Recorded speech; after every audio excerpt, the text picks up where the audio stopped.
Okay, Mayor Cote, it looks like we're live streaming. I think we're ready to go. Okay, thank you, Mike, and good morning, everyone. I'd like to call to order our Mayor's Council meeting. Before we begin the meeting, I'd like to acknowledge that this meeting is taking place on the unceded and traditional territory of the Halkomelem, Semiahmoo, and Squamish-speaking people. These refer to the language groups that more widely encompass the Indigenous people of many nations who use and continue to use the land whose territory TransLink works, operates, and serves. As a council, we recognize the importance of doing our best to build respectful relationships that contributing to stewarding the land and waters in the community with integrity and consideration for future generations. Okay, with that, I will look to the Mayor's Council if they would like to adopt the agenda. Move adoption. It's been moved and seconded. Second. All those in favor? Aye. Opposed and carried. And if I can get approval of our minutes from the April 22nd meeting. Move. Second. Seconded. All those in favor? Aye. Opposed, and it's carried. Okay, we have 5 public delegates with us here this morning. And our first speaker this morning is Elizabeth Murphy. So Mike, I'm wondering if you can coordinate that. Each speaker gets 3 minutes, and there will be, I believe, a timer on the screen to let speakers know of the time. And I'd like to welcome Elizabeth Murphy. Looks like Ms. Murphy hasn't joined yet, so I think we can go to the second delegate, Nathan Davidovich. We'll just let him in right now. Okay, welcome, Nathan. Just give him a second here. All right, Nathan, you've joined. Can you hear us? It looks like you're muted.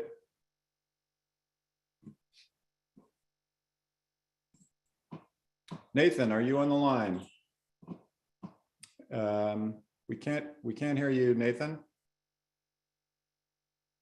Chair, I'd suggest maybe we go to the next speaker in line, which is Jean Swanson. I noticed she's on the line and looks like she's ready to go. And Okay. we can come back to Nathan and We'll circle back to the first 2 speakers, but welcome, Jean. Good to see you, and the floor is yours. Thank you. Nice to be here. Nice to see all you guys. Yeah, I'm Jean Swanson. I'm a Vancouver City Councillor. I'm frustrated by the transit cuts and the fare increases when we're in a climate emergency.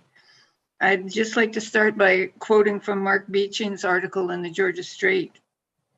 He said, TransLink's discussion guide for these plans asserts that the Metro Vancouver region and everyone who lives, works, and plays here enjoys a broad range of quality transportation choices. That simply isn't true for many low-income seniors and people with disabilities, and the situation won't get better without real leadership from Metro Vancouver's mayors and regional district directors. That's the end of the quote. And I'd just like to add that low-income people in general, not just seniors and people with disabilities, don't have transportation choices either because they can't afford cars or transit fares.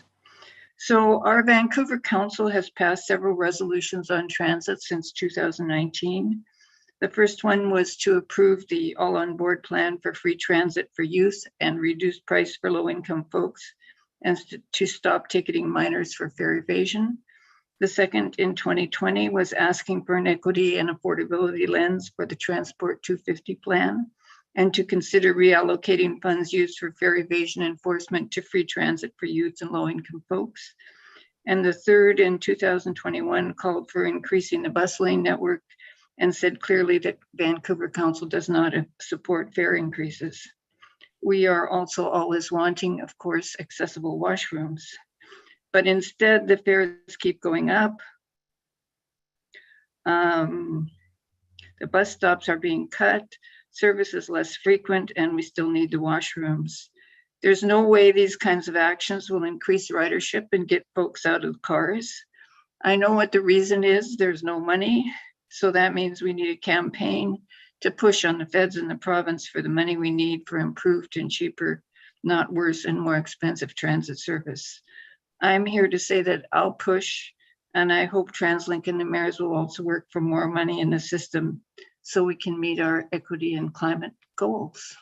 So just a little push to try and get some more dough. Okay, well, thank you very much, Jean, for joining us. And I know the Mayor's Council is well aware of all of the issues that you raised there. And I think you you got to the heart of the matter at the end there, recognizing we need to think of a new way on how we fund transportation so we can enact some of the bold plans we have in Transport 2050 and in our 10-year priority list, which I think really touches on a lot of the things you spoke about there. So I think we're going to need pushes from a lot of different angles, and I really appreciate you joining us this morning, Jean.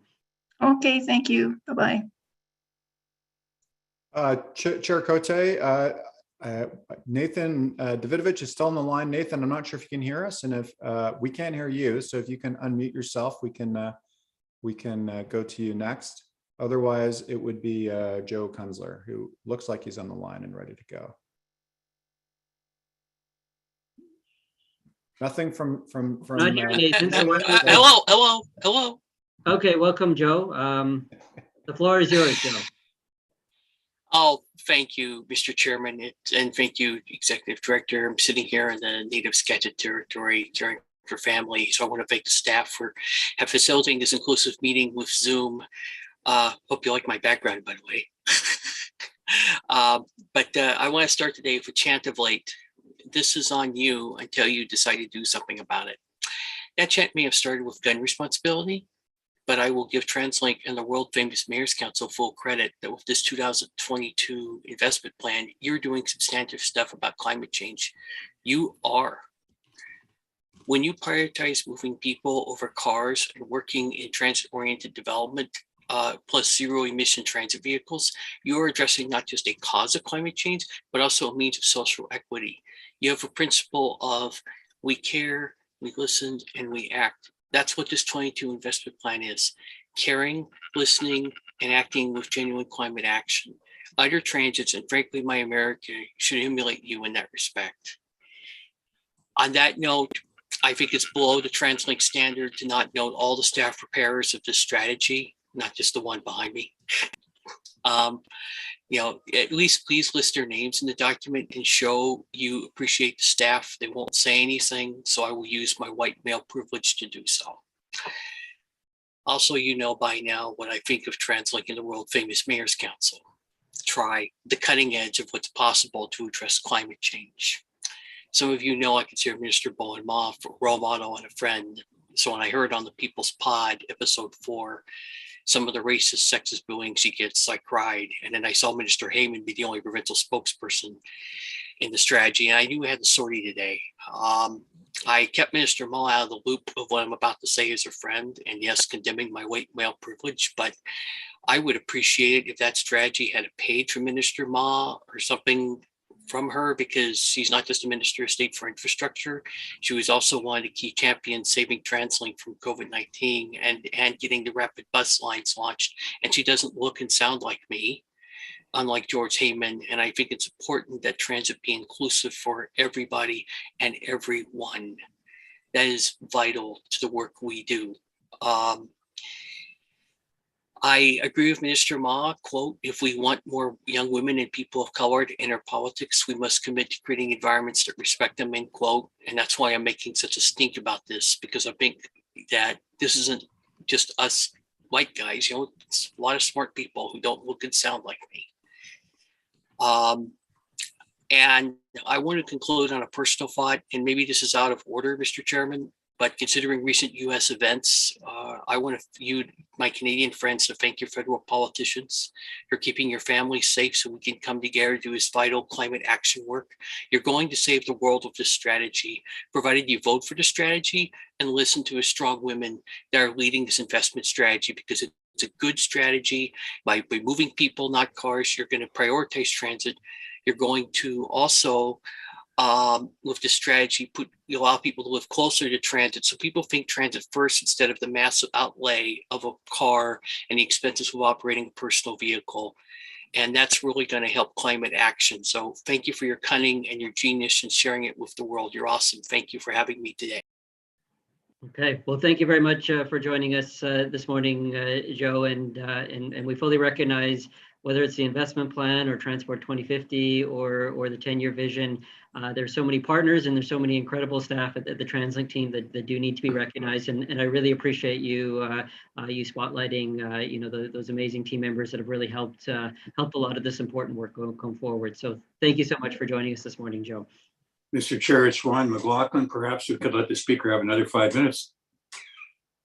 No, I think we're going to move along on the delegation, Mayor McLaughlin, but really appreciate you joining us, Joe. Welcome. So- Okay, so it looks like Elizabeth Murphy has joined us. So if you want to go back to the order, we can. Okay, welcome, Elizabeth. The floor is yours if you are connected. It looks like you're muted, Ms. Murphy. Yeah, there we go. are. Can you hear me now? We can. You can. Welcome. Hello. Yeah, thank you very much for allowing me to speak to you today. So I'm speaking on behalf of the Coalition of Vancouver Neighborhoods, which includes residents groups from across the city of Vancouver. And please refer to our 2 letters that were sent to you on for April 21st and May 25th that you all should have a copy of. We urge you to not approve the Millennium Line extension to UBC as part of the 10-year vision, and to wait until a viable business case is made for transit that is based on community-supported planning for growth and required infrastructure and funded. There has yet to be demonstrated rationale for this proposed extension to UBC for a number of reasons. The costs of alternatives for Arbutus to UBC transit, staff were requested to bring this forward to you. And we note that the report that they reference is from 2019, well before the impact of COVID and the challenges to ridership recovery. And also the new reality of work and study from home and a satellite UBC campus in Surrey, and how these will impact ridership demand at peak hours in the future needs to be considered. So stopping the subway at Arbutus was originally intended to allow for connection to an LRT system from the Arbutus corridor and a branch off to UBC. However, what this report failed to consider other more affordable alternatives, such as an express bus with signal priority along 16th Avenue from the Arbutus station to UBC for commuters. That was never part of the considerations. And the express options would have less stops, but the report only considered the number of transfers, not the number of stops. And also additional rapid bus route expansion was not considered along 16th Avenue and 4th Avenue. So there's considerable transit capacity expansion for electric rapid bus options on 16th and 4th that were not considered as part of this study. So optimizing 3 different routes of electric bus along 16th and 4th Avenue and Broadway could provide a lot of capacity. Vancouver was designed pre-war, before the common use of the automobile. It is inherently transit-oriented, as everywhere is within a 10-minute walk of an arterial road. Vancouver was designed around the streetcar, which was converted to electric trolley buses. So And Elizabeth, we've reached the end of the time, but maybe if you just have a concluding remark for the Mayor's Council. Oh, that's not very much time at all. Yeah, I do have a couple things.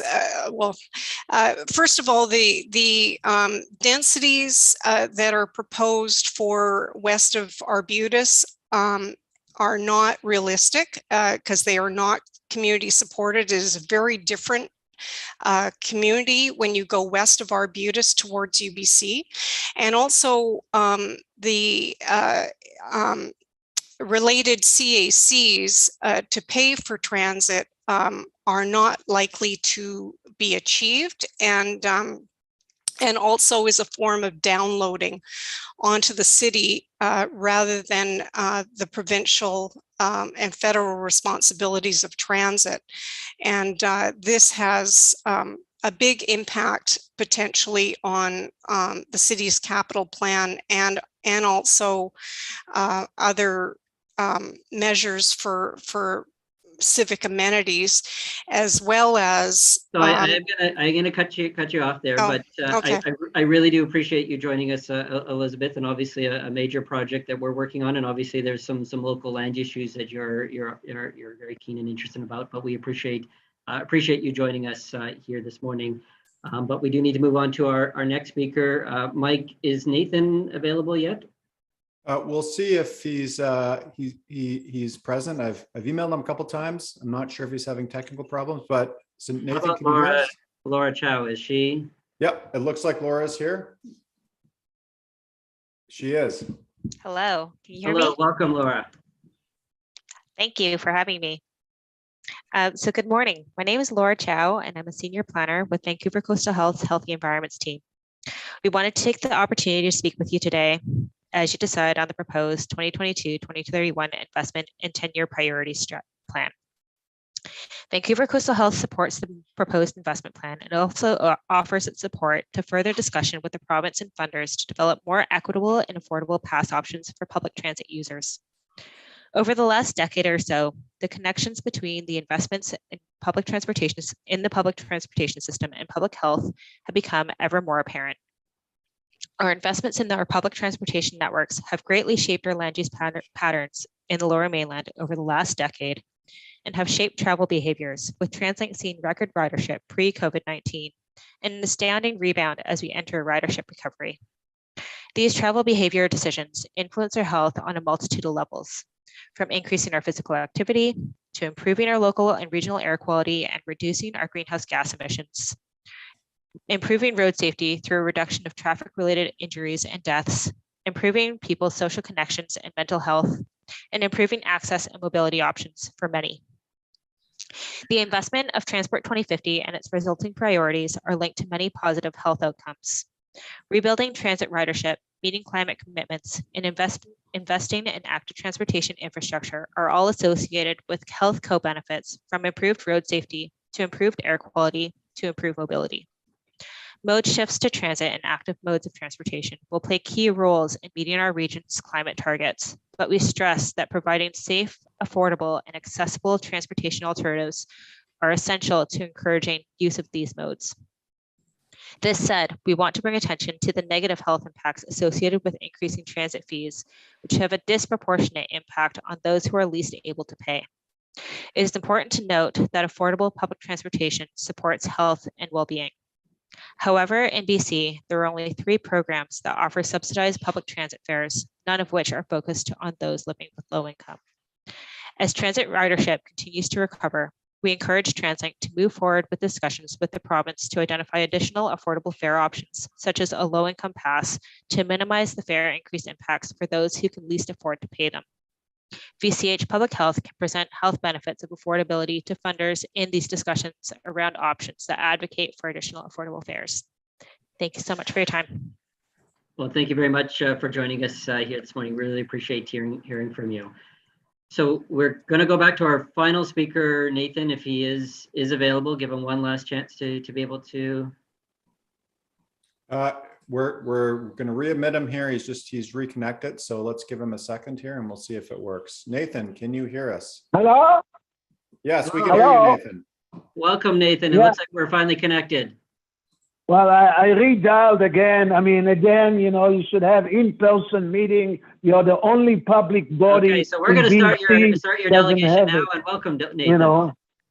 Yeah, thank you for hearing me. We are here today because of what happened in 2007 when TransLink governance and act was changed. The change was made without proper consultation with the GVRD, who is the father of TransLink.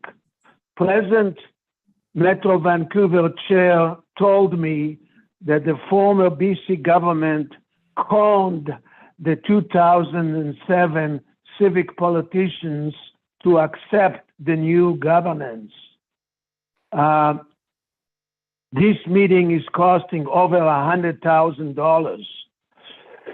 All the plans that are before you will not achieve the Clean BC 2030 targets. These plans are unambitious and will set us further back compared to other metro areas in Canada. And I have a list of all the items. You have not implemented even the 10-year plan from 2003. And what about all the cutbacks to bus services since the 2001 transit strike? With the civic election in October 15, at least 50% change in civic politicians, and the new politician will demand better plans for their cities. The present BC government is moving slowly on transit and active transportation, but as I continue to open the eyes of our MLAs, changes are starting. Bill 16 is one. Changes in BC Ferry is number two, and there will be changes in TransLink. The present system is bad, and the West Coast Climate Action Network, with its over 225 member groups, will make sure that we elect progressive civic politicians. We cannot afford to continue this for the next 10 years. This is a very bad plan. Thank you very much. Okay, thank you very much for joining us, Nathan, and thanks to all the delegates that joined the Mayor's Council this morning. We appreciate hearing from you. So we're now going to move into our agenda. The first item on our agenda, item 3.1, the 2021 Transit Service Performance Review and Handy Dart Service Performance Review. And I'm going to pass it off to Sarah just to introduce and provide a brief presentation. I think, Chair, it'll be Matt Craig. Okay, my apologies. It is. Good morning, everyone. Yesterday was a big day. We released the 2021 Transit Service Performance Review and the Handy Dart Service Performance Review, which are two annual reports that we've released every year. They're attached to our agenda package. This is the first year that we released both at the same time. So I'm going to walk everyone through some of the key takeaways from those reports. Next slide, please. So first, it's important to note that we're always monitoring ridership across the transit network to inform service adjustments might be needed. Particularly through the pandemic, we've been providing more regular updates on ridership as we recover. So I guess the question, why even bother doing an annual report? So two big reasons. First, we look back at longer term trends from the previous year that help us understand what our new normal is beginning to look like in terms of big picture ridership patterns. Since COVID-19, we've seen some new trends in travel behavior. These reports document exactly that. What travel patterns have changed, what has stayed the same, and how did we adapt servicely accordingly last year? Secondly, this is also part of our commitment to transparency, and that's supporting our partners and our stakeholders with data and information that can inform their own planning and decision-making. Next slide. So yesterday we released these reports.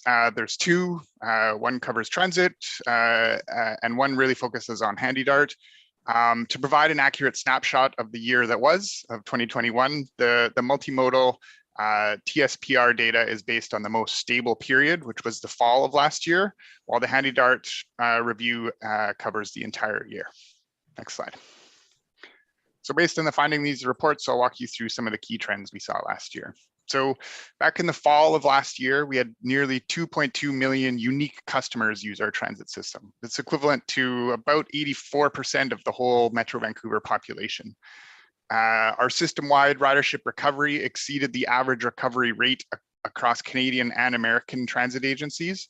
And we had more annual boardings last year than the metropolitan areas of Boston and Atlanta combined. System-wide ridership is now back to over 70% system-wide, with about 6.5 million boardings each week. Next slide. So some pre-pandemic travel patterns continued throughout 2021. For example, regional travel comprised the same share of total transit travel as it did in 2019. A bit more than half, 50 to 55% of trips using transit crossed municipal boundaries, which really underlies the importance of the transit system in supporting that intermunicipal travel and reducing congestion between our urban centers. Next slide. System-wide, we saw a return to similar travel patterns throughout the day, including weekday peak periods, which had lagged in recovery behind off-peak periods in the first year of the pandemic.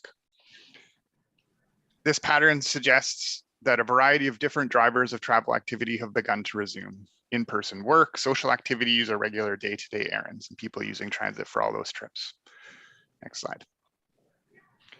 As in the past, buses that run frequently throughout the day continued to rank among our top 10 bus routes and helped to drive ridership across the region, including a number of the new rapid bus lines. Next slide. Some pre-pandemic travel patterns became even more pronounced last year. For example, bus routes that serve industrial employment areas recovered to 74% of pre-COVID levels, which was well above the bus network average of 62% in the fall. Examples shown here are from East Richmond, Port Coquitlam, and Campbell Heights. We know that the nature of this work, industrial workers continued to go to work in person, while many other employment types continued to be remote. Next slide. Bus routes that serve universities and the kind of typical 9 to 5 commuters have come a long way in their recovery since the first year of the pandemic. With the lifting of restrictions on workplaces and the return of in-person classes, university routes recovered to 61%. Back in 2021, they were down at only 20%. And kind of more typical commuter bus routes recovered to 51%, about double what they were in 2020. Next slide. The top 10 busiest SkyTrain stations really remain mostly the same as in 2019. The top 5 were exactly the same, and otherwise some small movement. For example, Joyce Collingwood, which is where we introduced the new R4 Rapid Bus, moved up a few spots. Next slide. So a reminder, all this data is from fall 2021. We're seeing recovery now across the system, but what we really saw in 2021, the Southeast subregion was proving to be the regional leader in ridership recovery, with boardings at 75% of pre-pandemic levels in fall 2021. For reference, we're now up to 80% in the Southeast. This is certainly an area where we saw relatively lower rates of working from home and higher rates of continued transit use during the pandemic. We also saw in Maple Ridge and Pitt Meadows a similar high ridership recovery, primarily driven by the new boardings on the R3 Rapid Bus.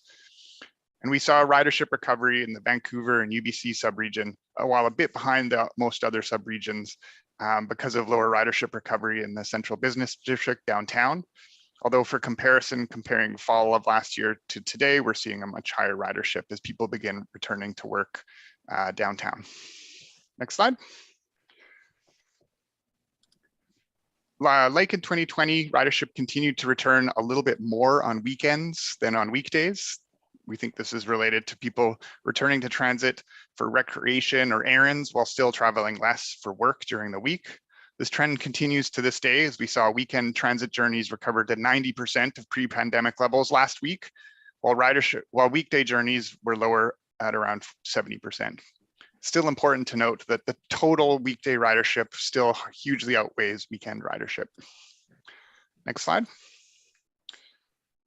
Turning to HandyDART briefly, we saw critical trips for kidney dialysis, medical appointments, and day programs make up nearly a quarter of all of those 700,000 HandyDART trips taken, which clearly illustrates how essential the HandyDART service is for HandyDART customers in our region. Next slide. The service performance reports are also a useful document of how we adjusted service in the year. As mentioned earlier, the Southeast had a faster ridership recovery, and we also had some overcrowding on some of those bus routes. So between 2020 and 2021, we increased bus service in the Southeast by 8%. And just to put that number in context, the entire phase 2 of our previous investment plan was an 8% bus service increase network-wide over 3 years. Some routes that received increases included the 319, future rapid bus route, and the 531, which serves Campbell Heights Industrial Area in Surrey. These service increases were made possible by reallocating service from areas of lower demand where there was available capacity, and we were sure that we wouldn't be leaving people behind. Next slide. In other subregions, we also increased service where there was overcrowding and strong ridership recovery, including to serve those industrial employment areas, as well as BC ferries, as we saw people returning to travel last summer and fall. Next slide. So to close, the TSPR and the Handy Dart Service Performance Review are documents that help illustrate how important TransLink services are for regional recovery, getting people back to work, to school, to medical appointments, anywhere people need to go. I think they can also help as we begin to plan for the future. And while I included a number of references to pre-COVID ridership, it's really important to acknowledge that the customer experience back in 2019 wasn't ideal. We had chronic overcrowding across the system. So this kind of performance reviews, they can help us as we plan for the future and what kind of service do we want to provide to accommodate what we see as increasing transit demand. We also note in the document the financial support from senior government that was really essential in enabling us to continue to rebound with strong ridership. So the Transit Service Performance Review is available on the TransLink website. Happy to answer any questions that folks may have. Okay, well, thank you very much, Matt, for that presentation. A really good snapshot of 2021. I'll now open up to the body if there's any questions or comments. Mayor Buchanan. Thank you very much, and thank you very much, Matt, for the presentation. Great to hear the numbers that you provided. Two things. One, I'm just, when we talk about, so if we talk about where we are now, 70% of ridership, and we talk about a new normal. In pre-COVID, we know that the ridership was over capacity, and so not the greatest experience. And so when we say 70%, are we saying 70% of what was the overcrowding, or 70% of what we would like to have as sort of at 100% capacity where it's comfortable for people to be riding? Yeah, it's a great question. So the 100% that we refer to is the total system-wide ridership. Even back then, that was not evenly distributed across all services in all directions throughout the day. And so, that's where our team is able to dig into those details, looking at, every bus route, every SkyTrain line, every C-bus line, by hour, by day, by direction. And, really, looking forward to that future of what do we want that to look like. And we know what we don't want it to look like is leaving people behind and providing that frequency that we know can attract people to use transit. So are these, thank you. So, so these numbers, so if we say 70%, is that a suppressed number from what we had? Or like, I'm just trying to get a sense of if it was over capacity and then we're saying 70%, is this, how are we communicating that to the public? Because if they say, oh, it's only 70% recovery, but in reality, compared to what it was, it could be higher. Yeah, what's not included in the 100% from before is people that weren't able to get on the system or weren't using the system because it was overcrowded. But the 100% refers to the total boardings from the system that we saw pre-COVID. And so 70%, it's relative to that. It is important, I think, from the perspective of kind of fair recovery and the financial side, and which I think is partly why we continue to report it. Okay. And then Chair, if it's okay, I have a second question. Just in regards to the Handy Dart, which if I look at the slide, you talk about a quarter of the trips are essential for medical appointments and services. And when we look at the proposed 10-year vision, we're looking at increasing that service by 60% across the region. And so I'm just curious, given its importance to getting people where they need to go for medical appointments, what kind of funding do we get from the provincial government to support that? And if so what funding do we get, if any? And comparatively to BC Transit, what do they get for the same service?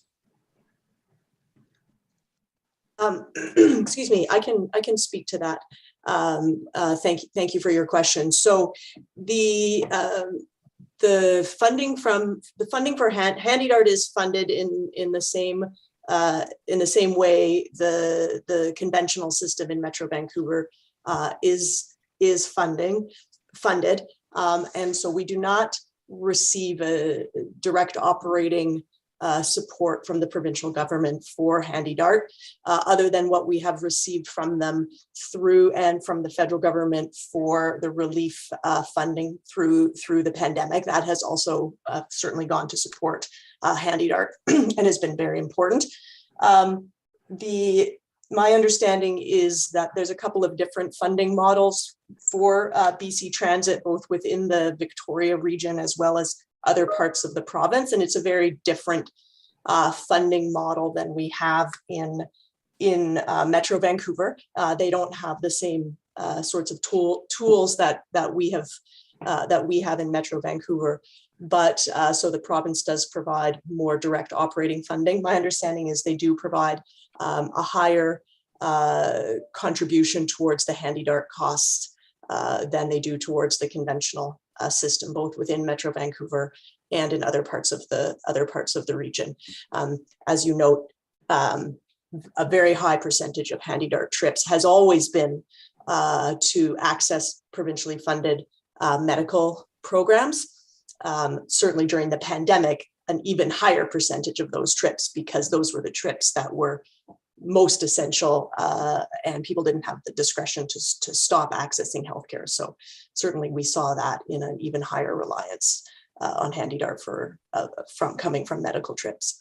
I also just maybe if I could touch on your first question around the overcrowding on the system. So as Matt said, that denominator that we're benchmarking against were in many parts of our system across the region and at all different times of the day based on very, very significant overcrowding.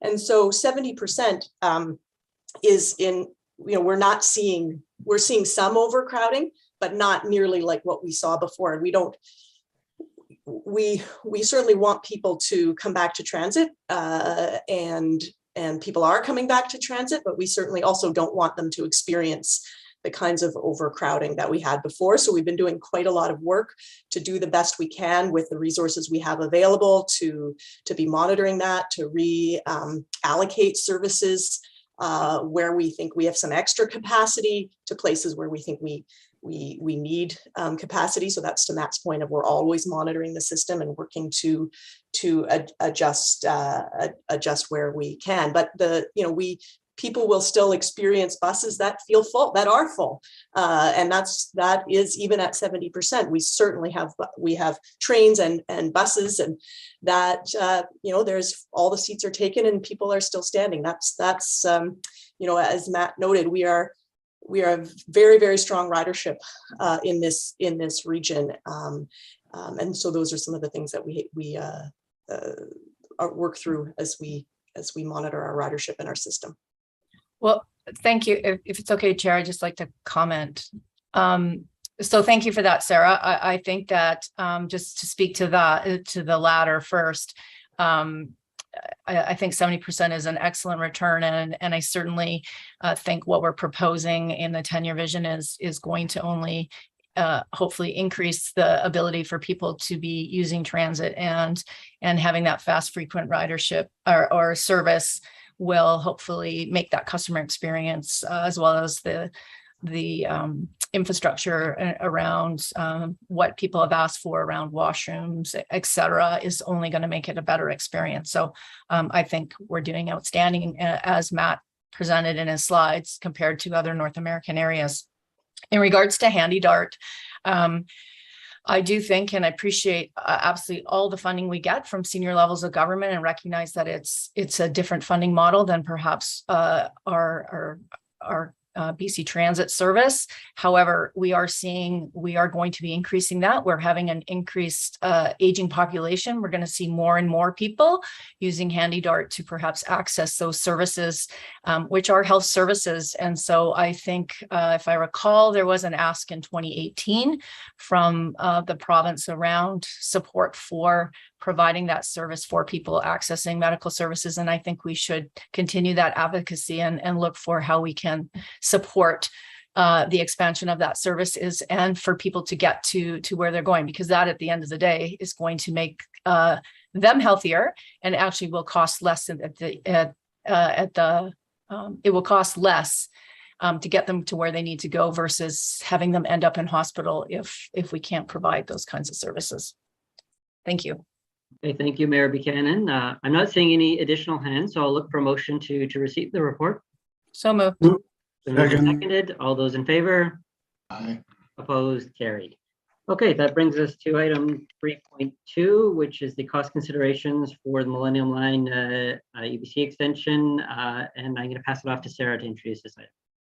Yes, thank you. Thank you very much. This is a follow-up to a request at the April 22nd Mayor's Council meeting, where the council endorsed the station locations for a potential extension of Millennium Line to UBC along the Broadway corridor. And what we're providing here is, there was questions around what other corridors had been and other alignment options had been looked at. So we are re-providing information that had been provided to the Mayor's Council in some cases many years ago, because of course much of this work dates back to reports provided in 2012, in 2017, and 2019, where we looked at a whole variety of different technology options and alignment options that led to the direction that the SkyTrain extension along the Broadway corridor is what is required to serve the demand. Very, very high demand in this corridor. And in the report also is a couple of maps that help illustrate that with a Millennium Line extension to Arbutus, the most direct line, shortest distance to the center of UBC, where the destinations cluster is directly along the Broadway corridor. So that information is provided in your package. We're happy to take any questions. Okay, thank you, Sarah. So we'll open up if there's any questions from the group. Director McCutcheon. Sarah, there was just in one of the presentations by delegations earlier, there was reference that the extension to Arbutus was always planned to just be to Arbutus, and then there'd be a number of various bus lines out from there, or possibly light rail. I wonder if you can just clarify if that is correct or not. That is not correct. In the 2014 Mayor's Vision, it was set out that there would be a rail rapid transit to UBC, that the first phase of that would be a Millennium Line extension to Arbutus, and that while that first phase was the planning work advanced, so that we would do a business case development to determine how a rail connection for the rest of the way to UBC would be provided. As part of that work, we did look at LRT options, including both single LRT or a network-based LRT options, as well as looking at SkyTrain options. And that work, which was provided to the Mayor's Council, and as I just referenced, confirmed that this Millennium Line extension, so the SkyTrain technology, is what is required to serve the demand in that corridor. Okay, thank you. Mayor Brody. Thank you, Mr. Chair. I remember when this was brought up by Mayor Hurley at the last meeting, and he ended up asking for a couple things, talking about the cost effectiveness of other lines, but he also asked for the cost. And I don't see any numbers in here that talk about cost. I mean, it's all cost effectiveness. It doesn't work for this reason, for that reason, whatever. But I frankly, Mr. Chair, I don't think this report is complete because it doesn't talk about costs. So Sarah, I don't know if you have some comment on that, or in some of the past studies, I'm not sure were necessarily provided here that were referenced in that that might have some more of those details. Yeah, there are further details in some of the reports that that are linked, and of course, in order to have to measure cost effectiveness, we do also have costs. So at differing degrees for differing projects, we can provide some further information about the costs. When you look at the reality is of a SkyTrain extension, to divert from a SkyTrain off of Broadway and Arbutus to go up to a different corridor, which would be a much longer alignment. It's not going to be less expensive than going to the shortest alignment. Well, the whole issue, or I think, and I'll ask Mayor Hurley to speak for himself, of course. But as I understand, one of the main issues here that we have to determine, and it's left for the future, is the kind of incremental costs of the choice that have to be borne by the host community plus various third parties. And so that's where it becomes important to know, you know, the cost of what you've got planned and the cost of the other possibilities.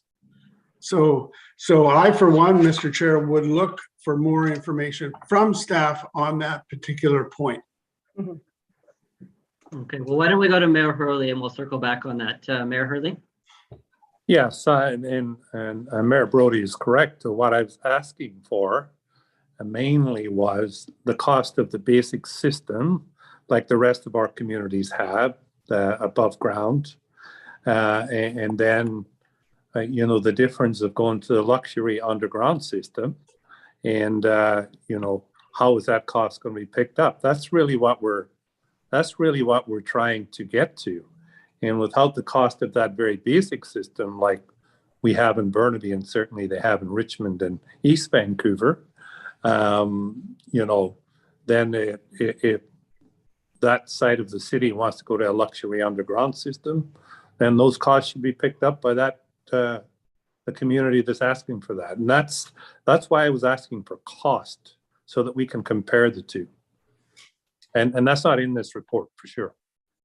So what I'm going to suggest is we receive the report at this time, but put a request to staff to provide further cost differential details, which I think it gets to the heart of what Mayor Hurley is asking for to add to that. I don't know, Sarah or Kevin, if you have any comments on that, if that's a next step. Sure, absolutely. You know, in reviewing the report, you know, it does appear that we, you know, provided links to some of the technical analysis that includes cost effectiveness, but we did not certainly call that out in our report. And so I think that's a great suggestion. We will go back and make some revisions to this report to really pull that out.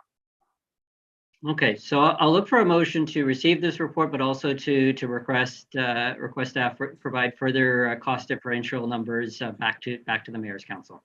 So move. Second. Moved and seconded. All those in favor? Aye. Aye. Opposed, and it's carried.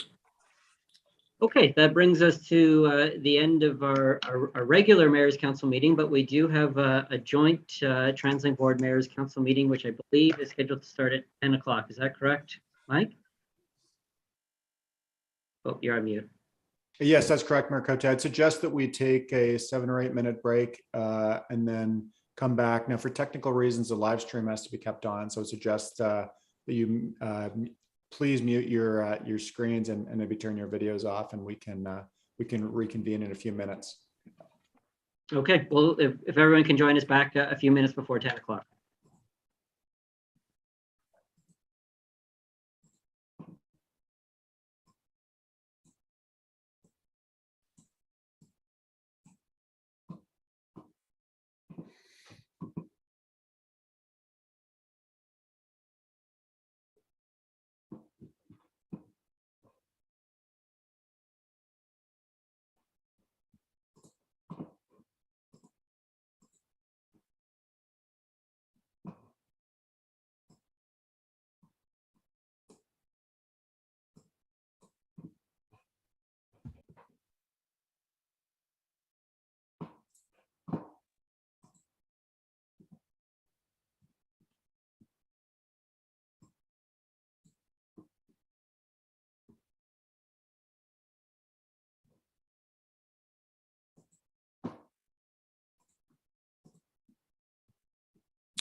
For board members who are just joining, we're going to begin at just a couple minutes before 10.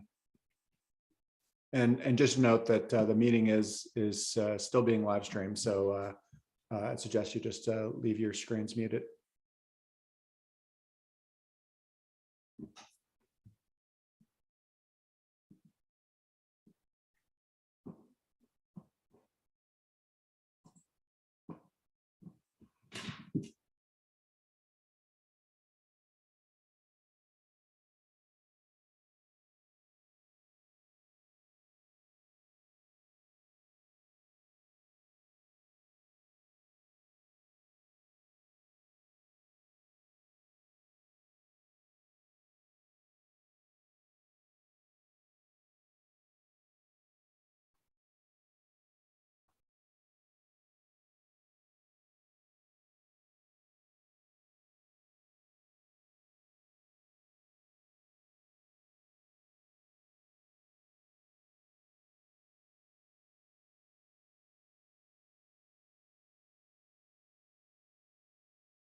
For board members just joining, we're gonna start in 3 or 4 minutes.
Chair Cote and Chair Cunningham, I'll just note that it looks like we've got quorum for both bodies. So I think if you'd like, we could start a couple minutes early and maybe give people a 1 or 2 minute heads up to turn their screens back on. Thanks, Mike.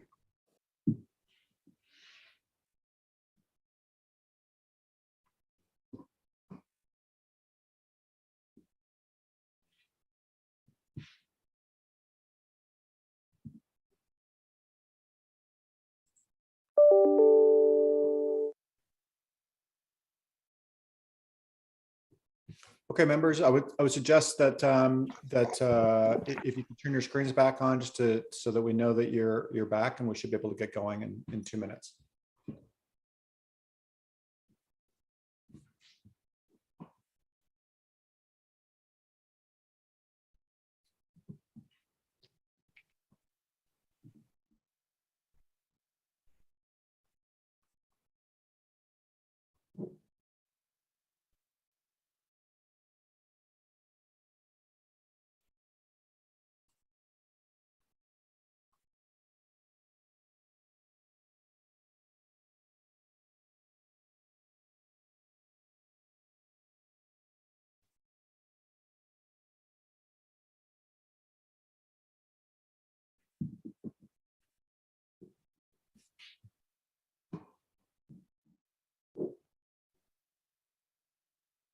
If the remaining members could, if you're back at your computers, just turn your screen back on so we know that you're present, and Chair Cunningham should be able to call the meeting to order in a minute or two.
Okay, Chair Cunningham, it looks like the live stream is going. So I think you can start whenever you'd like. Thank you very much, Mike. Well, good morning, everyone, and thank you all for coming today to our joint meeting of the Board and Mayor's Council. I'd like to call this meeting to order. To start, I'd like to acknowledge, respect, and celebrate the Indigenous nations on whose territories we are fortunate to live, work, operate, and serve. We recognize that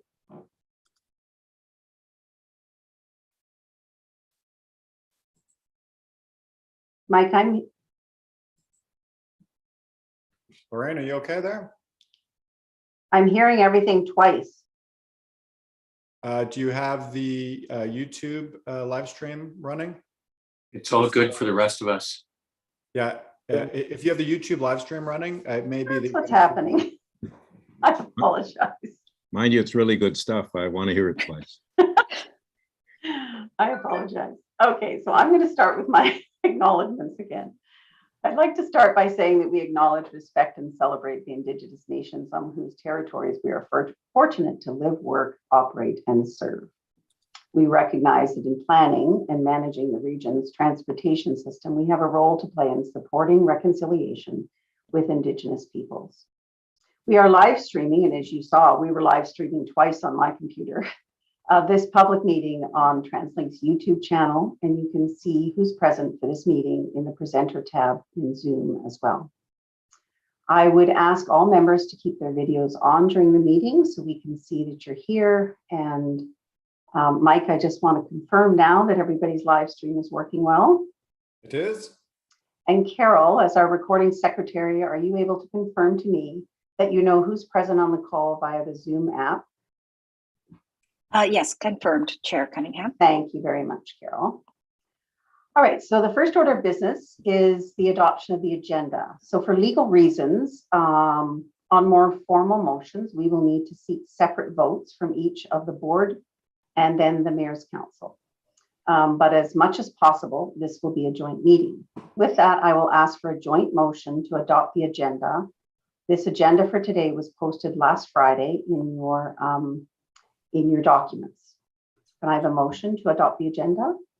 So moved. Second. Thank you. All those in favor? Right. Thank you. That's motion is carried. The next item on the agenda is the report from the TransLink management. The main item on our agenda today is the approval of the 2022 investment plan. I will now ask the TransLink CEO, Kevin Quinn, and his team to present this report in your packages on page 2. So Kevin, I'll turn the floor over to you. Wonderful. Well, good morning, everyone. Thank you, Chair Cunningham. Thank you, Board of Directors and Mayor's Council for having me here today. I'll just start off by noting that it would be quite an understatement to say that the pandemic has brought a lot of uncertainty to our organization and to the transit industry at large. And in this presentation, I'll provide an update on the 2022 investment plan, which will put us back on the right track by stabilizing funding and really helping to advance some priority transportation projects. Also attached to your package are new supportive policies agreements between TransLink and the City of Langley and Township of Langley. These agreements fulfill a Mayor's Council requirement of all new major projects, in this case, the Surrey-Langley SkyTrain, and provide commitments to transit supportive land use, affordable housing, and other aspects outside of the direct project scope. So with that, next slide, please. With the return of transit ridership still uncertain, we're really focused on keeping TransLink financially stable for the next 3 years. And the 2022 investment plan aims to address near-term financial stabilization related to pandemic-related fare revenue loss. We also know that fuel tax revenue is declining faster than expected from zero emission vehicle uptake. And given these uncertainties, this plan really focuses on stabilizing our finances through 2024, with any remaining gaps addressed in a subsequent investment plan. Next slide, please. As you know, we have bold ambition for the future, but the first thing we need to do is stabilize our finances after a pretty severe pandemic-related ridership and revenue loss, really while maintaining our services and our systems. So with this in mind, our areas of focus for the 2022 investment plan includes proposing to maintain current transit service levels, making buses more reliable through investments in bus priority infrastructure, things like bus lanes, queue jumps, and bus bulbs.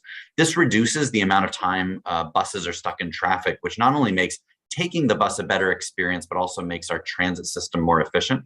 The plan provides the region's share of funding to build the Surrey-Langley SkyTrain all the way to Langley, and includes funding for a new operations and maintenance center. We've also heard from our customers and some speakers earlier that having washrooms available to them is important. And so we're going to add public washrooms at 6 major transit hubs.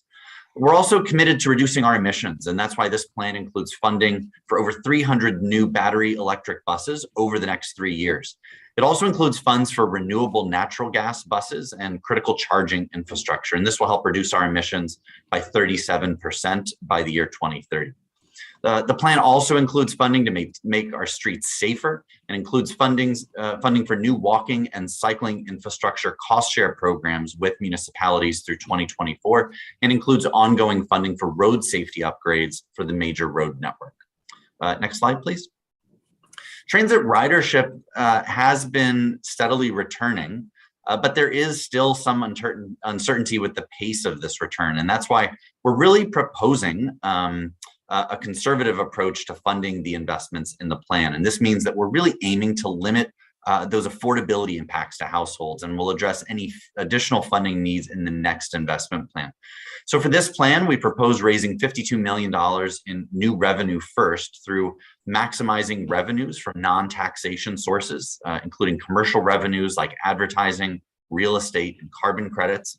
We also propose a very limited raise in TransLink's portion of existing property taxes of just over 1%, that amounts to, on average, $3 per household beginning in 2023.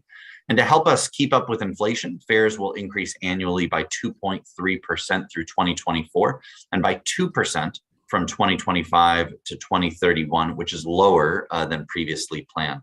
And over the next 3 years, we'll really monitor how ridership and fare revenue return, and really continue to explore new sustainable funding sources with our partners. We'll also continue working with the province to identify a really balanced mix of revenue sources that are fair, affordable, stable, and support our regional transportation objectives. Next slide, please. We know funding is a partnership between all levels of government, and I would like to acknowledge the support of the Government of Canada and British Columbia, who are contributing to this 2022 to 2024 plan. This includes capital contributions for Surrey-Langley SkyTrain, the new zero emissions bus fleet, and critical state of good repair projects. and the previously announced operating relief of $176 million shared by the provincial and federal governments. And this is on top of the $675.8 million in Safe Restart funding that we've received already to date. Next slide, please. I want to just cover off our consultation for this. We held two-week consultation on the 2022 investment plan along with Transport 2050 10-year priorities between April 20th and May 4th. 4 virtual information and briefing sessions were organized where participants expressed interest in rapid bus and bus priority measures, affordable transit fares, active transportation investments, and customer washrooms. We received 4,585 completed questionnaires indicating broad support for the plan, with 83% in support and 6% opposed. We also received 1,157 comments from the public. Most comments referenced service levels, taxation and funding sources, and active transportation investments. This concludes my update on the 2022 investment plan. And now I will pass it back to you, Chair Cunningham, for any questions and comments. Thank you. Thank you very much, Kevin. I know you and your team have spent months preparing and working with the Mayor's Council and the board and in partnership with the province on this investment plan. I will now open the floor to questions on the investment plan. So if you can just hold your questions or clarifying questions, we're going to deal with the motions in the next step in the agenda. And I see that Councillor Cameron has a question. So Councillor Cameron. Yeah, thanks, Kevin, for the report. I guess I didn't want to ask this in open because I didn't want to necessarily catch anyone off guard. But you know, we have the 176 million of operating funding, but eventually that's going to sunset, and we're back up to 70+% ridership, but that's not 100% ridership or even close to it, really. And that still leaves a pretty big hole in our revenue projections. So I'm assuming that your finance team are modeling what might happen in different scenarios for a year, 2 years, 3 years from now. I guess what I'm wanting to know, just on a general level, I've got no problem with the proposal today, or it's not really, it's more of a forward-looking question. I guess what I'm wondering is what happens. What happens? What are we going to do, or with the future we, in a year or two, when the province and the feds turn off the taps, and where are we going to get to, and what's the most likely path to navigate between decreased revenues, decreased senior levels of government funding, and the need to develop and the need to continue delivering the service?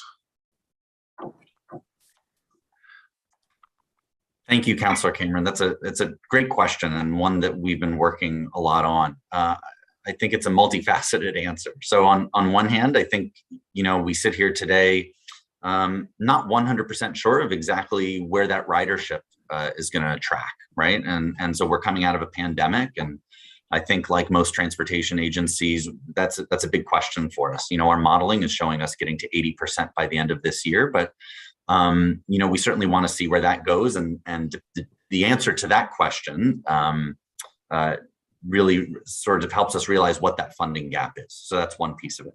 I think the other piece is working with our provincial partners, working with our federal partners, looking at creative funding sources. How do we raise funds through a variety of non-taxation sources, right? We can see the affordability crisis. We know the climate crisis in this region. We're going to have to get creative, no doubt. That said, I want to really point out, take a step back and talk about kind of transit and transportation from a North American context. And that is to say that I don't know of any other transportation agency in North America that is able to announce a 3-year stabilization plan. I want to note that we're in an astonishingly good position, that we have some time to figure this out. My peers and other agencies right now are struggling to figure out how they're going to get through the end of this year, let alone 1 year, 2 years. And so your question is a good one. We have a lot of work to do. We need to figure it out. We're going to have to get creative. I want to note that that's an enviable position to be in, and that our peers are looking at us and saying, hey, that's a region that really supports transit, that really understands the importance. And from what I've seen in my short time here, this is a region that recognizes the value in transit and the key partnerships that we have with senior government to really solve what we know has to be solved in terms of the transportation solutions for this region. Thanks. Thank you very much. Mayor Brody.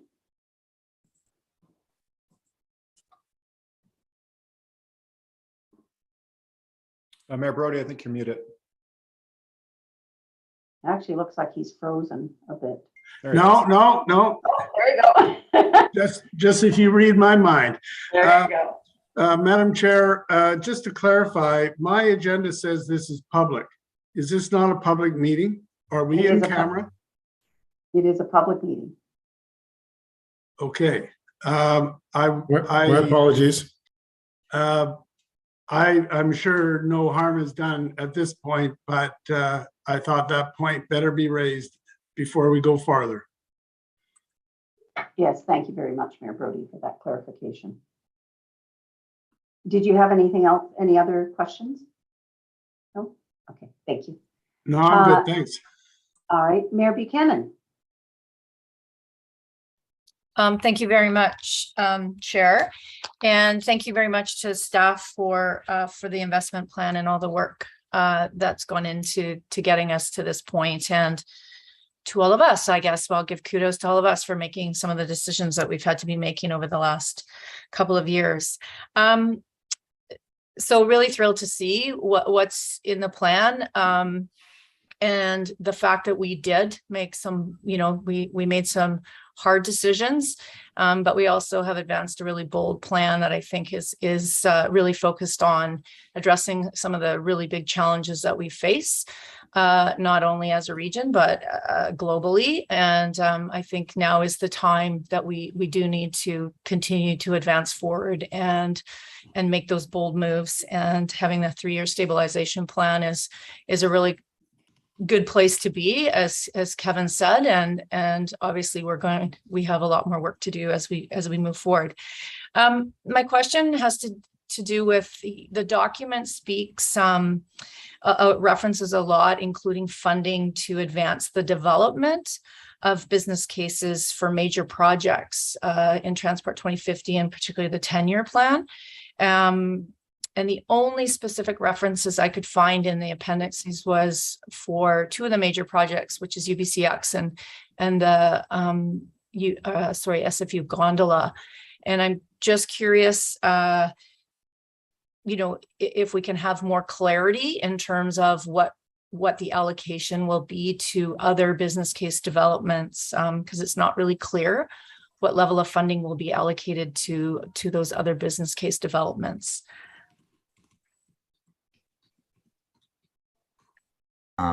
Thank you, Mayor Buchanan. Sarah, maybe I can turn this to you or your team. I'm not sure if you have that information on hand, or if perhaps that's something we can get back.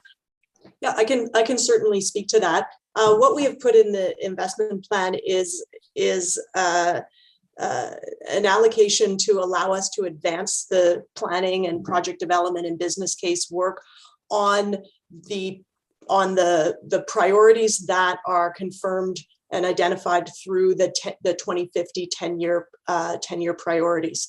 So we do not have a specific breakdown of that for which projects. It's subject to the finalization of the 10-year priorities, which we anticipate will be in approximately a month from now. And then we will be working to bring forward a proposal as as we work on the planning and do the more detailed budget estimation of what is required for the top priorities identified through that process. Okay, so just to clarify, once that 10-year priority, what's proposed is adopted, then staff will come back and let us know in terms of that amount, what will be allocated to what we see as the priority projects moving forward. Yes, we can. The order of the priority projects. Okay, great. Thank you very much. Fully support this. Thank you very much, Mayor Buchanan. Are there any other clarifying questions in regards to the investment plan? So seeing none, I think that concludes the questions. So it's now time to move on to items 3 and 4 on our agenda, which are the motions that are before us. So the first motion we're going to do is the motion for the TransLink board. And we all have this in our package, and it's now up on the screen, which makes it easier for me so I don't have to read the motion out. So can I please have a mover and a seconder for the resolution that is in front of you? This is board members only, please. Marcella Sala, second. Thank you very much. And now, any questions, comments in regards to the plan that's in front of you? Well, I have a few words. I just want to commend all those who have worked on this plan. As Mayor Buchanan mentioned, it's been a collaborative effort between the board, the Mayor's Council, the staff. The staff have been doing all the heavy lifting, of course. It's been a particularly challenging time, as you can imagine, with COVID in the backdrop. We've worked through a very detailed process to land on the final version that we have in front of us today. And as we've all heard from others, it's imperative that we continue to move this agenda forward to support the climate action initiatives of our region. TransLink continued to provide service through the region during COVID, and the organization continued to plan for our future. And that's what's brought us to this investment plan today. So we've been working away in the background during COVID, and so I just wanted to commend all the staff for all their work on this. Mayor McLaughlin, this is for board members only at this time. So if you can hold your comments to when the Mayor's Council does their voting, that would be appreciated. Board Member Ross. Thank you, Chair. I just want to reiterate along the lines that you just mentioned, and also Mayor Buchanan's previous comments about the collaboration and the work that's been put in to achieve at this point. Working through a pandemic by itself is enough. So I'd really like to commend all of those involved, the Mayor's Council having to run their own cities and municipalities through this while devoting the T2050, which consumes a lot of time. And I really commend the staff and looking at both the investment plan and the 2050 strategy, which helped form the investment plan. I'm particularly excited and worried about the challenges. We've heard about the affordability. We know we need new funding sources. We know to be sustainable and achieve the type of region and living area that we currently have and progress to a future, we're going to need those funding. But I'm particularly pleased to see in this investment plan and in 2050, for the first time that I'm aware of, looking at the social equity issues, the affordability issues, looking at it in the broad scope. I think it's a challenge, it's uncharted territory, but I commend all of those involved. I commend the Mayor's Council for the vision. I commend the staff for looking at this, putting it on the agenda and hoping to guide us forward in this to really make this the most accessible and affordable system and be a role model for North America in this. So I support this plan. I commend those involved in it, and hopefully we will find those funds that were referred to earlier to make it and actually make a living product at the end of this investment plan. So kudos to all, and thank you. Thank you so much, Andy. Jennifer Chan. Thank you, Chair. I also wanted to add appreciation for this plan and pleased to support it, and note that it does serve to expand and stabilize transit service within the economic reality that we face. And I've just been so impressed by the commitment and professionalism and expertise that staff have brought in discussions and answering the many tough questions that the Mayor's Council and the board has brought to you throughout this period, in consistently raising our expectations and requests for this plan. So thank you for all your work in that. And I wanted to especially mention all TransLink staff from management really throughout the front line of the organization. I just hope that all staff can truly take pride in the initiatives and work that this plan envisions and recognize the impact that they all have on the livability of people in our region. And finally, I also wanted to thank the public who are at the center of our focus today and in all the other days that we're coming together to think about TransLink's work. especially all of the communities that have engaged in that consultation and feedback for us, who will rightfully, I expect, continue to hold us accountable to the promises in this plan as well. So today we celebrate the plan, and next we do all the hard work to make it come true. So thank you. Thanks very much, Jen. So I don't see any other further comments from any board members. So we have a proposer and a seconder for the motion. So all in favor of the motion as presented? Aye. Aye. Thank you. Any opposed? That motion's carried unanimously.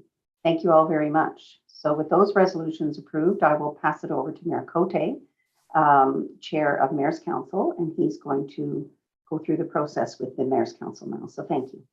Okay, well, thank you, Chair Cunningham, and I do want to just give a note of thanks to the TransLink board, who's worked very collaboratively with the Mayor's Council through this process, and really appreciate all your work and the board's work as we've done this work.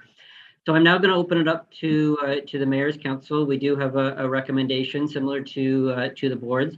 I will like to highlight with the Mayor's Council that as per legislation, votes on the investment plan are automatically a weighted vote. There, we will do a roll call if necessary, if it's unclear, but we'll open up there. So first of all, I'd like to ask the body if they'd like to move the recommendation. Move the recommendation. So moved. Second. It's been moved and seconded, and we'll now open up the floor. Mayor McLaughlin.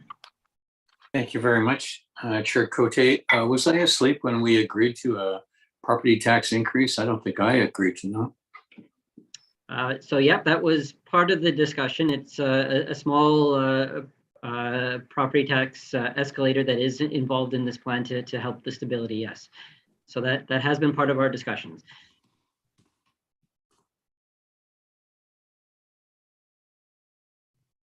Okay. So I'm not seeing any further comments there. Are there any other comments, Mayor McEwen? Yeah, I just wanted to comment about that as well. That's an automatic built-in. It wasn't something that was added additionally. Was that Chair Cote? So there is an addition that's been made, and maybe staff can clarify there, that brings the escalator up 1.15% there to help with the funding stability, but maybe TransLink staff can just clarify. That is correct, Mayor Cote, and that is consistent with what the Mayor's Council directed us to undertake engagement on. So this is consistent with what was in the engagement materials. Okay, Councillor Cameron. Yeah, I just point out, I'm no fan of the increase in property taxes. Obviously, from a West Van parochial perspective, it's not good. But I mean, the TransLink has very few options in this situation. We can't raise fares anymore. In fact, we should be lowering fares if we want to increase ridership. We can't raise gas taxes at a time when gas is $2.30, $2.40 a liter. Parking taxes are already quite high. And the province hasn't given us any other ways of raising revenue that we can access, certainly that we can access in the shorter term. So the reality is we're being forced into this to keep the system running. And the province has, to their credit, and the feds have stepped up with the transitional funding so that this increase can be lower. But this is us basically raising a portion of our contribution from property taxes and using the only tool really that's available for the purpose. Okay, thank you. Mayor McLaughlin. Thank you, Councillor Cameron, for that mediocre comment. But you being, and I mean that in the most personal and sincere way that I can, let's just run through the wealthiest communities in Metro Vancouver. Number one would be Belcarra, underserved, small transit usage, highest cost housing in the area. Anmore, number two. Lions Bay, number four. West Vancouver, number three. Bowen Island, number five. So the smallest communities are paying the highest amount with the lowest TransLink possibility usage. Doesn't seem right to me, and I'll be voting against this. Thank you. Okay, thank you, Mayor McLaughlin. So I'm not seeing any additional hands, but I do want to, and I do see a new hand, Mayor Brody.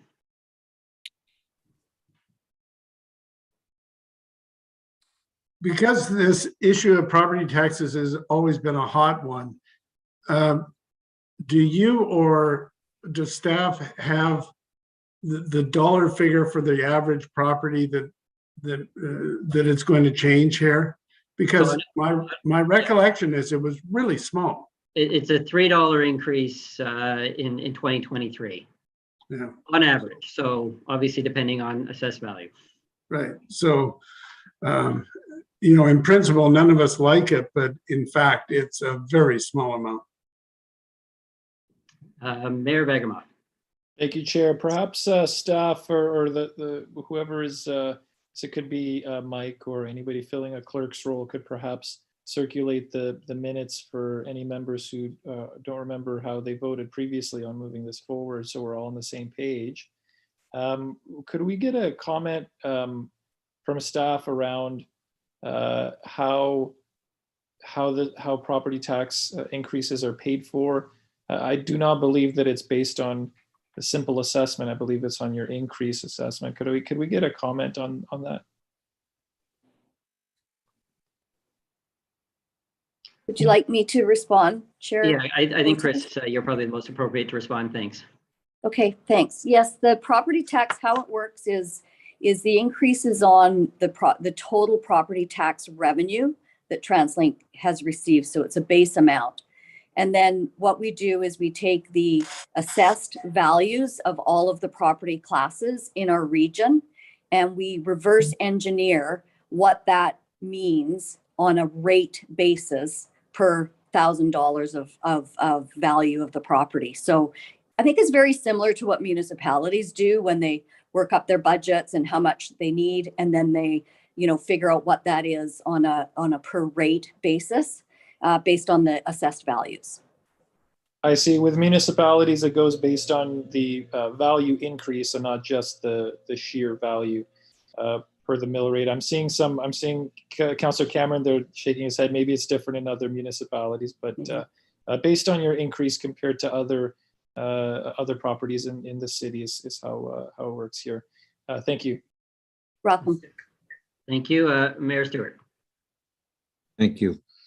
I want to reiterate concern over the continued use of property tax to fund transit. That said, I supported it because we were backed up against a wall with no chance to opt for something else. We have had lots of commitments from the province over a couple of decades that we'll get a sustainable regional source of funding. In fact, that was a commitment made when TransLink was established, and it was a commitment made in a MOU that was signed in Coquitlam in 2013, 2012, 2011. I can't remember what year it was, but this has been the movie Groundhog Day, where we constantly go to the province and ask for additional options so that we don't have this inequity. There's no question that fares is the wrong way to fund transit. We need to, I drive an electric car, so I don't pay to use the roads, but I do pay if I get on a transit, which makes it seem to residents that are looking at mode change, mode shift, like we're saying one thing and then penalizing them if they choose that mode. We need to find ways of lowering the cost of using transit, but we also ought not to be burdening communities that don't get transit with a disproportionate share of the cost of expanding transit out to the suburbs. It has been a long-standing issue. I recognize that there are the inequity has been spoken about and is truly inequitable. That said, the province leaves us really with no tools in order to fund what we know needs to happen. This investment plan is necessary, and we're being directed to use tools that are not working, that don't work equitably, but that's life. Thank you, Mayor Stewart. Mayor Dingwall. Yeah, thank you, Mr. Chair. And first off, like others, both from the board and even the Mayor's Council, I just want to extend my appreciation to staff and been some remarkable work, not just in the last year, but over the course of the last 3 years. From my perspective, and like my colleagues, I am loath to increase property taxes. And from my perspective, this has to be the end of it. We can't keep going back to that trough. But what I'm really happy with my colleagues on the Mayor's Council, with staff, and with the board, is that we've been addressing two separate things over the last 3 years. One is regional equity, and I think this plan goes a long way towards addressing regional equity, and that's why I think you're getting a significant amount of buy-in from members of the Mayor's Council in particular, is that we've moved that needle a long ways, and I think we got further to go, but we've come a long way.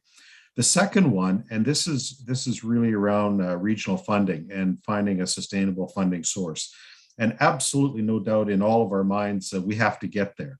But we've done a lot of really hard slugging over the last 3 years around trying to change our funding tools to local area benefiting taxes, third-party contributions, and in particular from the province and the federal government, more sustainable funding that we don't have to rely on gas tax or raising taxes. And so for me, this is a small amount, but it has to be the last one that we go to property taxes on. We just can't keep going there. So I will be supporting this. But again, I want to end on a real positive note, and that is that regional equity, we're much further advanced, as well as finding those tools for raising our regional revenue, which is about 20% of everything. So again, I think we've come a long way and further to go. Thank you, Mayor McEwen. I can't help but say that this seems like deja vu of 4 years ago when we were trying to facilitate the mayor's initial plan, which was Surrey Light Rail. And we were in the same position here at the 11th hour. We had to come up with about, correct me if I'm wrong, but it was about a $17 to $18 million shortfall, and we had to go to taxes. And I guess my question is to Mike Buda is, because that plan was never exercised, were those taxes ever grabbed? Were we able ever to, where did that money go to for that the shortfall that was the 17 or $18 million? I'd probably suggest that Chris Staker, as CFO, is best placed to answer that question. Okay. Sorry, if I understand your question correct, are you referring to, so because we didn't implement all of the services in the investment plan? Is that what you're referring to? Because we did, so we did, if you recall, our last investment plan had higher fare rate increases included. And when the pandemic hit in 2020, we did not increase our fares. And then in 2021, we increased them less than what that plan had assumed. That's not the question I'm asking. So we're in 2022. So back in the sort of similar time of 2018, previous to this Mayor's Council, we approved the Mayor's plan, which was light rapid transit through Surrey. There was a shortfall that the government basically stood firm on, approximately $17–18 million. We as a Mayor's Council had to basically hold our breath, vote yes to accept the fact that we were going to increase taxes at that point. That's hence the deja vu to the conversation we're having right now. And I just want to know, were those tax increases ever implemented because the plan wasn't implemented? And if they were, where did that money go, and why are we coming back to the same trough again? Yeah, a lot of the plan was implemented. So the only thing that was not implemented was that Surrey, because it was determined that we were going to change that. But a lot of the plan was implemented. The increases that were done was an increase in parking tax and an increase in the fuel tax as well. what could you please let everybody know what the increase then was on the property taxes? Because at that point in time, it was above the accelerator, which is built into the program. Yeah, Mayor McCune, the Mayor's Council increased property taxes by an average of $5 per household to fund along with the property tax and fuel tax increases that and fare increases that Chris just referenced. So that funded the entire investment plan. Most of the investment plan was delivered. The funding that was identified and raised for Surrey Langley, or for the Surrey Newton Guildford LRT has been transferred and is contributing towards the Surrey Langley SkyTrain. And then of course, our revenues in that period dropped substantially because of the pandemic. So some of those tax increases went to make up for shortfalls in fare revenues. I guess just in conclusion, this is the conversation that we're having today with various mayors. It's the same conversation we had 4 years ago where we said that this would never happen again. And guess what? So, and I know it's a nominal amount, but as other mayors in some of the smaller communities that aren't as well served, it is substantial for our taxpayers, as we are getting a disproportionate amount even through Metro Vancouver fees. And at some point, there is only one taxpayer. So I just wanted to leave it with those comments. Thank you. Thank you, Mayor McCallum. Thank you very much, Chair. I just want to make just a few comments. I think it's a good plan overall. I've been involved in a lot of plans in my life, and I just sorry about that. I've been involved in a lot of plans, and everyone's very difficult. It's hard to work. Different parts of the plan go on, and it's this one in particular, I think, has been very difficult because of COVID-19 and the drop in revenue shares. That's caused a huge gap in our funding. But through all of our meetings over the past year and maybe a couple of years and working towards it, there has been give and take. I'm not a big fan at all, as most know, of increasing property taxes. But having said that, I think to put this plan together, all of us have to share that we don't like parts of the plan, but together the plan overall for the region is a good plan. I do talk to other mayors in the big cities across Canada, and Kevin's right. They're in very difficult situations, a lot worse than we are on the West Coast. And I think the reason is we have good partnerships. We have good partnerships with the provincial government. We have good partnerships with the cities, even though often we disagree in a lot of points. But in the end result, we come together for the region, for all the people in the region, not individual cities and so forth. And so I think this plan is a good one for the region. And I think the one that certainly when I vote is, what's this going to benefit? It's going to benefit the people in Metro Vancouver, all the people in Metro Vancouver in some way. And so on that basis, I'm going to fully support the plan.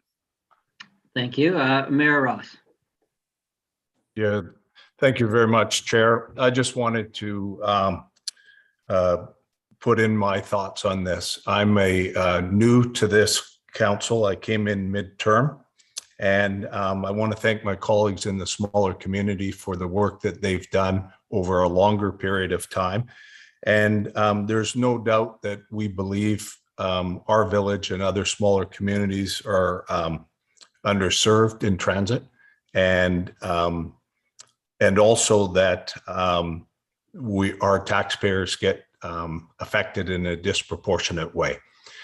So having said that, this was a challenging decision for me, because I also wanted to look, and I believe, because some of the mayors have spoken, that there was in the end a different approach. And I certainly value the approach of my colleagues, but I would say this: I look to what in the end is, what are we trying to achieve? So for me, as we're coming out of COVID and we're trying to rebuild the system, and rebuild it in a way so that the people that used it in COVID, that used it day in and day out, and many of those people were frontline workers, the people that cared for us in hospitals, the people that taught our children, the people that were part of the supply chain. I needed to look at where the balance is. So for me, and it's only my answer, the balance was the give and take, and to support the plan overall, because I think this plan is going to help build us out of the pandemic and do it in a way that it supports everyone, but in particular, the people that depend on transit each and every day. And in turn, we depend on them. So thank you. Thank you, Mayor Ross. Mayor West. Thank you very much, Mr. Chair. Share a number of the sentiments expressed by my colleagues. When it comes to raising revenue and particularly taxes, always an extremely difficult consideration and decision.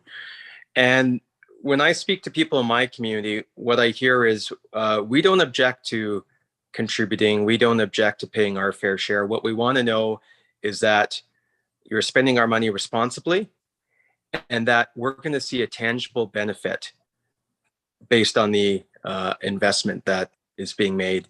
And I think that that really leads me to my support of the investment plan, because I think that to a degree that we have not seen in the past, this plan will bring benefits to every part of the region.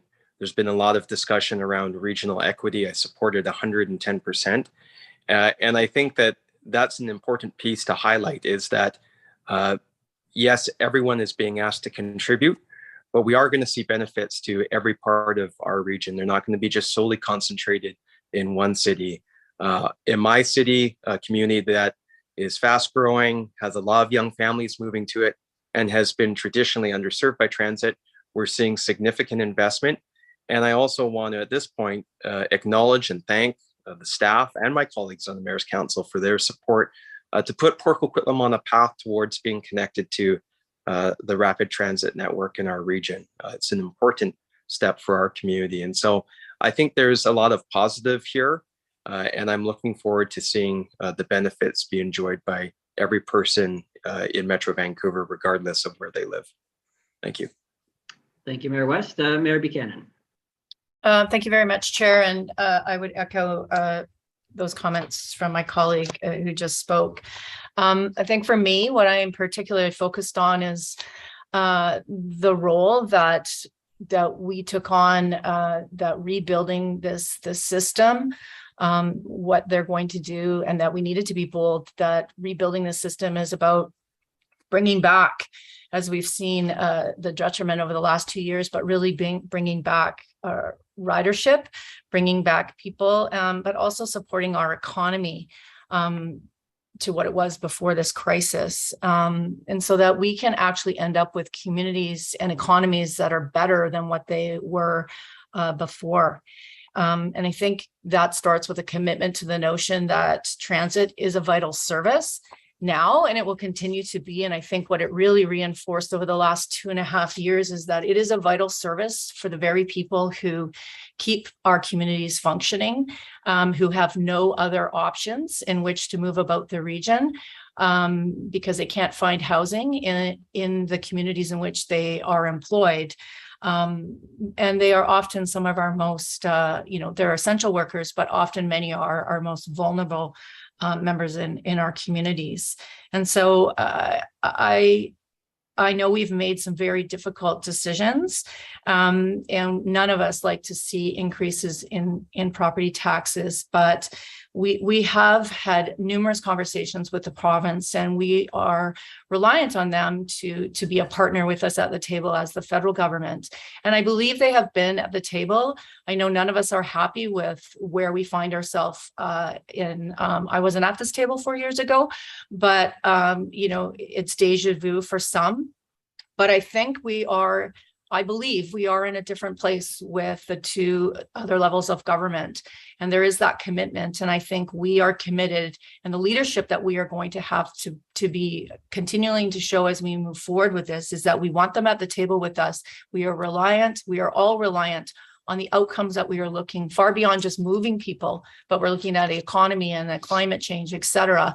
We are all aligned with those priorities, and we have to hold them accountable to them and support us as well, to make sure that the burden is equitable as best as it can be. But in reality, it does sometimes mean that some have to pay a little bit more in order to support others in our communities who perhaps can't. And I think at the end of the day, to Mayor West's point, we want to pay taxes and make sure that we're getting fair value and good service for the taxes that we're paying. And I think we're in a good place. Transit's the building block. We're in a really good place. I support this plan, and I think we must continue as a group to carry on the leadership with our senior levels of partners, and continue to find a way forward that's going to allow us to implement this plan as we envision. So thank you. Good. Mayor Buchanan, I look forward to your message to me. Okay, Mayor McLaughlin. Mayor McLaughlin, I don't need your commentary. Thank you. Okay, Councillor Morris. Thank you. I just wanted to add, I'm not really in favor of increasing property taxes, but I don't know what at this point what else we can do. And the plan is generally a very good plan. And maybe in the future we can look at a better way of allocating the costs. Something like we did down the road when the province started billing for policing to the small communities. It was a mixed allocation based on population and assessed values. And then it was allocated out on the basis of assessed values. So there are some other alternatives out there to do it that might be fairer and more equitable to the small community. Thanks. Thank you, Councillor Morris. Mayor Hurley. Yes, and like others who spoke before me, I will hold my nose and support the plan, which is a good plan overall. But from the property tax perspective, it's disappointing that once again we're being forced to dip into this and given no other opportunities to have different ways to raise the funds. But I'd like to thank the staff and my colleagues. I think overall it's a good plan, but we really need to get together with the provincial government to find another way to have really reliable funding moving forward, away from going back to our residents for more taxes. I know it's only $3 on average, but it's still setting that precedent and expectation that in the future similar things will happen. And I really want to ensure that doesn't happen again. Thank you very much. I'll be supporting. Thank you. Mayor Froese. Thank you very much. I just want to say I'll be supporting this. The plan is good. We've worked very hard to get to the place we are today. It's been a great cooperation between the board and the Mayor's Council to really move our region forward. As far as the property tax, in Township and Langley, I think I've sung the song that I'm hearing, here too, that we're not well served, that we're paying too much, and that we should get more. And I think every community can sing that song at some point. However, the Township of Langley and other municipalities have paid their fair share for a regional transportation system which serves the entire region. The Surrey-Langley SkyTrain is a game changer for south of the Fraser. And we've stepped up and paid our share of taxes to put the Evergreen Line in, the Expo Line, Canada Line. All of those projects didn't come easy. They came with a bit of sacrifice. They came with some additional funds that nobody likes to impose on our residents. However, the benefits far outweigh the $3 for the average household, and maybe it's $20 in some areas for their households. But I don't see that as a burden, and I really appreciate those mayors who will support this and support a regional transportation system that is for all of our residents in the entire region. And it's great to see that finally we're going to get some rail out to the Langleys. And this small property tax increase goes a long ways in completing that project. So I just wanted to express my thanks to those who are going to support this. Hear, hear. Thank you, Vice Chair Froese. Mayor McLaughlin. Thank you very much, Chair.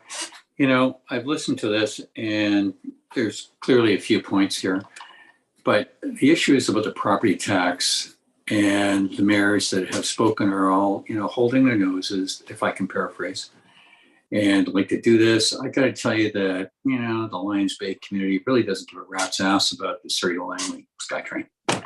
So it's unimportant to us, but the property tax issue is. And I think if you look at the motion that's before us, and I'm getting the smell from the other mayors, and I'm not sure quite how to do this, but I'll pitch this before you. The mayors are not happy with doing further property taxes.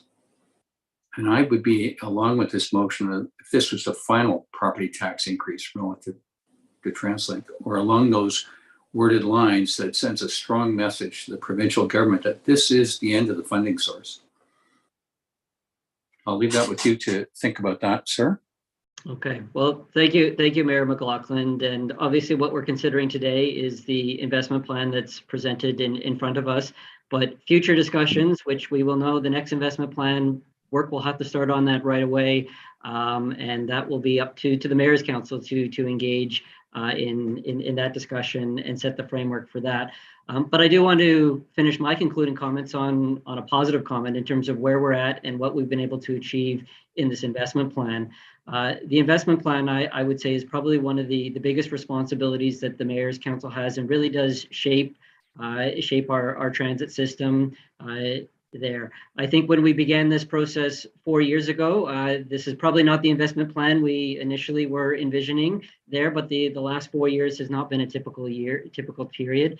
We've gone through a very difficult time with the pandemic, which has affected our transit system and has affected transit agencies all around the world.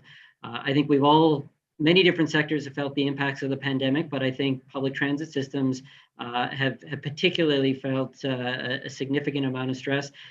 But I think we can hold our heads up high that we've actually been able to weather the storm and actually be able to provide the necessary transit system to get us through this, to be able to provide service through a very difficult period, and to be able to provide service for those that still relied heavily, even in the worst of days of the pandemic.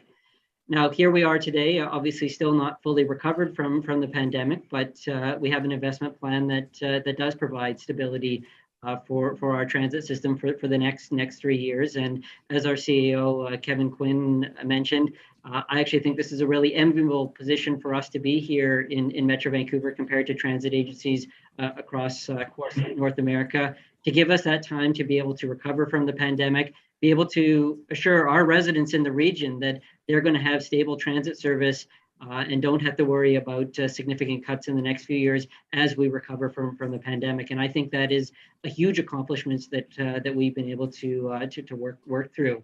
Now, I know there's been a lot of discussion about the funding sources, and the mayors did have to step up to provide some support to provide sustainability. But I think we do need to recognize that both the provincial and federal governments have stepped up in a big way to help us over the past couple of years and the years going forward to be able to help us through this stabilization. And I think that does need to be recognized, because we have seen hundreds of millions of dollars to be able to help support our transit system over the past couple of years and into the years future, that really help this investment plan become a reality. And I think that does need to be acknowledged. Now, although I think this investment plan is largely a stabilization plan that keeps us going, keeps our really good transit system in Metro Vancouver stable in the years to come, there are a few improvements that are included in this, and a few of them have been mentioned by my colleagues. First and foremost, the SkyTrain project south of the Fraser, along the Fraser Highway. Finally, this is a project we've been talking about for a number of years, has support provincially and federally, but now this investment allows that to be a fully funded project, and a project that is able to move forward.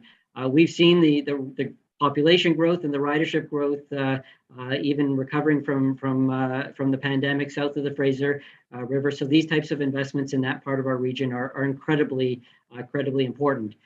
Another big priority for this Mayor's Council has been our low carbon fleet strategy, and how we as a transit agency are helping to address the climate emergency that we know is upon us here. And this investment plan does allow us to aggressively move towards shifting our bus fleet to electric bus fleet and really get that low carbon fleet strategy underway in a very serious way. And I think that's a major step forward and a major accomplishment that I think we can all hang our heads up high and be proud that we've been able to work through. So I'd like to acknowledge the team at TransLink that have worked hard to be able to get us to this point, our partnerships with the TransLink board and the provincial government, who've obviously been significant partners in this. But I think we also know that a lot more work needs to be done. Even as we're looking at adopting the investment plan right now, work needs to be done almost immediately on the next investment plan, because the next 3 years will go by quickly. And not only do we need to make sure that we're continuing to provide our core transit service and continue to provide stable transit service in our region, we're also a region that has bold plans to expand and improve transit in the region. And we know that's going to take a future investment plan to do that. To get us to that point, and it's been acknowledged by a number of speakers around the table here this morning, we are going to have to be looking at new ways to fund and sustainably fund transportation. The typical funding sources, and unfortunately, as many have noted, are not going to be able to take us to the path we need to go forward. And I think that's important to be out front with the public, be out front with our partners, with the provincial and federal government, that we are going to need more tools if we're going to be able to achieve our bold programs, which we know are supported by all three levels of government. But with that, I think this is an important step forward and an important investment plan. And I'd like to really appreciate all the hard work from my colleagues on the Mayor's Council on the work we've done through what's been a stressful couple of years, but to lead us to this point, which I think is really a positive point as we possibly could have been, given all of the dynamics and everything that's been thrown at us over the past couple of years. So with that, I would like to call the question. And Mike Wood, I guess I will look to your direction if you think a roll call is appropriate, or if we can just. Maybe I'd ask our recording secretary, Carol Lee, and for that matter, the corporate secretary, what they think. Executive Director, it's Ron. I'd be fine with no roll call. Okay. I'd like a roll call if there's somebody in opposition or more than one. Yes, roll call, please. Okay, so you know what, by legislation, it is a weighted vote. We don't need a roll call, but having said that, just to make sure we're crystal clear on the vote and that we have the numbers to pass that, I will ask our clerk to do a roll call. Thank you, Chair Cote. I will ask Mayor's Council members to indicate whether they are voting for or against the 2022 investment plan, and I'll call them by alphabetical order by municipality. So I'll start with Ann Moore and Mayor McEwen. I will be voting in favor reluctantly. Thank you. Belcarra, Mayor Ross. I'm voting in favor. Thank you. Bowen Island, Councillor Morse. In favor. Thank you. Burnaby, Mayor Hurley. In favor. Coquitlam, Mayor Richard Stewart. In favor. Thank you. Delta, Mayor Harvey. In favor. Electoral Area A, Director McCutcheon. In favor. Langley City, Mayor Vanderbroek. In favor. Langley Township, Mayor Froese. In favor. Lions Bay, Mayor McLaughlin.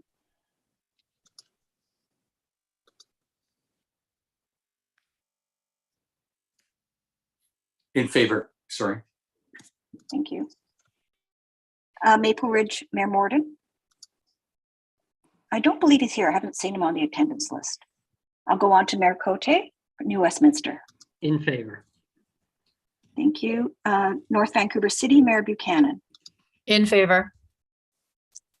North Vancouver District, Mayor Little. In favor. Pitt Meadows, Mayor Dingwall. In favor. Port Coquitlam, Mayor West. In favor. Port Moody, Mayor Vagramov. Aye. Is that 4 then? Thank you. Richmond, Mayor Brody. In favor. Thank you. Surrey, Mayor McCallum. In favor? Tsawwassen First Nation Chief Baird, who I have not seen on the call either. Okay. Vancouver, Mayor Kennedy Stewart. Enthusiastically in favor. Thank you.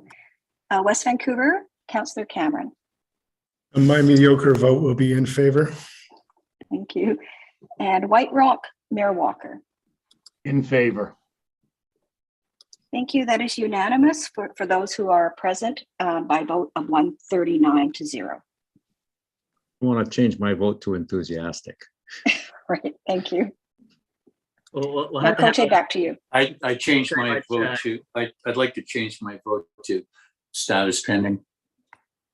Okay, so the vote is complete. Thank you very much, everyone, for that. And I will note it was unanimously passed, the investment plan. So really appreciate all of the work and the discussion that has led up to this process. I am going to pass it back to Chair Cunningham just to conclude the meeting. Well, thank you very much, Mayor Cote, and congratulations, I think, to everybody that's been involved. And I'm very pleased that that the investment plan is passed, and I know that the leadership team and everybody that worked on this at TransLink appreciates your support. So on that note, can I have a motion to adjourn the meeting? So moved. Thank you. Second. Thank you. And all in favor? Aye. Thank you all very much. And we'll see you, I think, in a month for another joint meeting. And we'll look forward to that when we go through that process.